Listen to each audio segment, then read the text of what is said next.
So earlier to do this simple thing, what we had to do, we had to get data from all these stores, and there were maybe 10 different worksheets in which all this data was stored.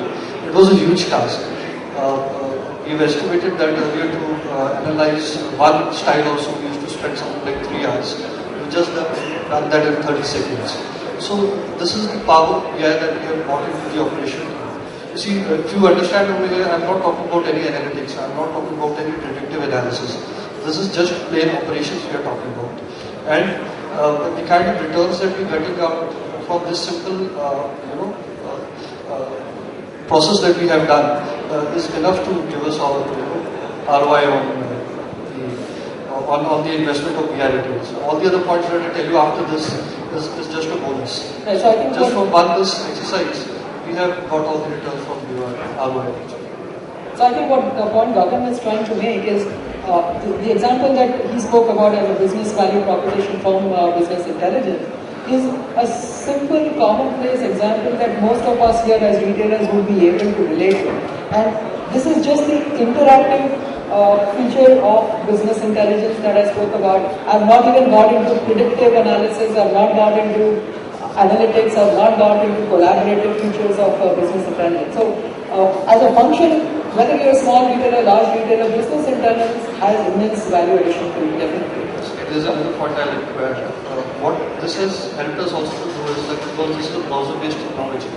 So what I've done, I've decentralized it. Earlier, my head merchandiser sitting in HO used to take all these decisions. But now, the guy sitting in Northzone can do his analytics over here. For a particular belt, he can do his analytics. So that is also, I've given the power down to the user level, so, which has actually given us a lot of returns. So, Gagan, besides, let's say, inventory or stock rotation, what you mentioned about, any other business propositions that you think you can highlight some of them for our audience here? Yeah, I have prepared one or two more case studies for you to look at. One will be... It's something on the supply chain side, how it was, what are the right goods to supply to each store, right? Yeah, so another problem that we were facing was regarding the supply chain. What was happening is that for a store which was maybe selling X price point, like it was selling 500 worth more items in the supply chain, either goods which were more than the 500 value or less than the 500 value. Or sometimes what was happening that in our kids where we have fed kids and youth, so there was a specific store which was selling more of youth sizes rather than kid sizes, and we were actually selling in one size each. So what we started about doing with BIRetail was store profiling. So sorry Gagan, if I can interrupt you, I think, are you saying that essentially this is trying to understand what stores are capable of selling what price point? Yeah. Instead of sending all goods to all stores, you try and identify which store can sell 500 rupee to 1000 rupee kind of a range. Yeah, that is how we put it very simply. Okay. We actually went into more details. We saw which price point category wise they're selling, which size ratios they're selling. So now we are better prepared for the next supply chain to send them the material according to the profile that we have prepared for them. Earlier, before BI, we used to do this at a regional or a zonal level, or there was some generic kind of thing like don't send sweaters to South India and just send sweaters to North India. This was the kind of logic. But after this, we now know that okay, maybe a store in Calcutta, we need to send them sweaters which are priced above 1,000 because the customer profile has demand for such kind of sweaters. So that is what I think what I have is a very quick screenshot out of some of your reports. So again, of course what we're showing is typical reports from your screen, but the data is completely punched over here.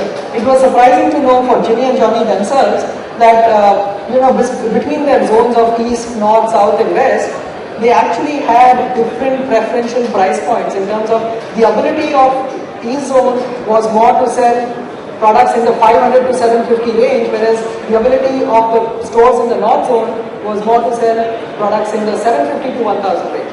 So So after looking at a report like this out of BIRetail, they could manage to essentially redefine their supply chain. What goods should go to which stores was much better. Therefore, goods were going to stores and they were not getting stuck in stores. Customers were getting the goods that they were looking for, multiple benefits out of just one simple reporting like that. So what I need to say is that earlier we used to have templates at the regional level. So, say for example, North India, a typical store should have a product mix like this. But now we are working on store level templates plus region level templates. So that we have been able to do because information is more visible and we have decentralized it. After this, I would like to come on another point, which is depth versus width.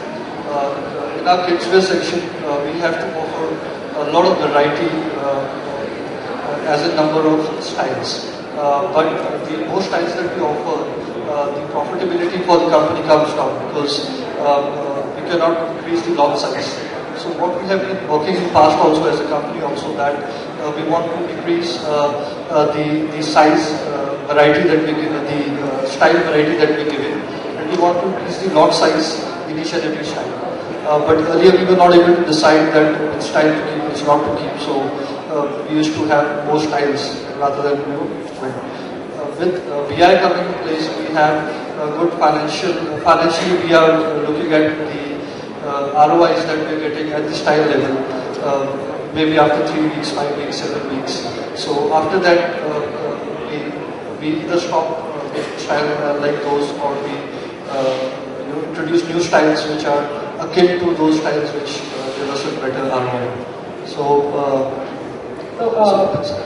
I think to exemplify what Gagan is really saying, this is a related report to the example Gagan has given. Now it's interesting to note, I've highlighted some of the cells over here.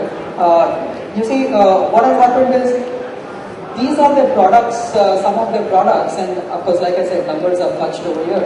But relatively, they have products, for example, one product here has sold, actually generated a turnover of about 10 lakh rupees in a particular season for them. Now, as a common retailer out of gut feel, I would have been given to believe that this product which generated a turnover of 10 lakhs for me would probably be a good product for me. I would tend to favor a product like that again, maybe if I had to, maybe the same supplier. But when we got into a little bit of analytic reports in here, we actually realized that this same product which generated a turnover of 10 lakhs for season actually had an ROI of only 1.93%. Okay, so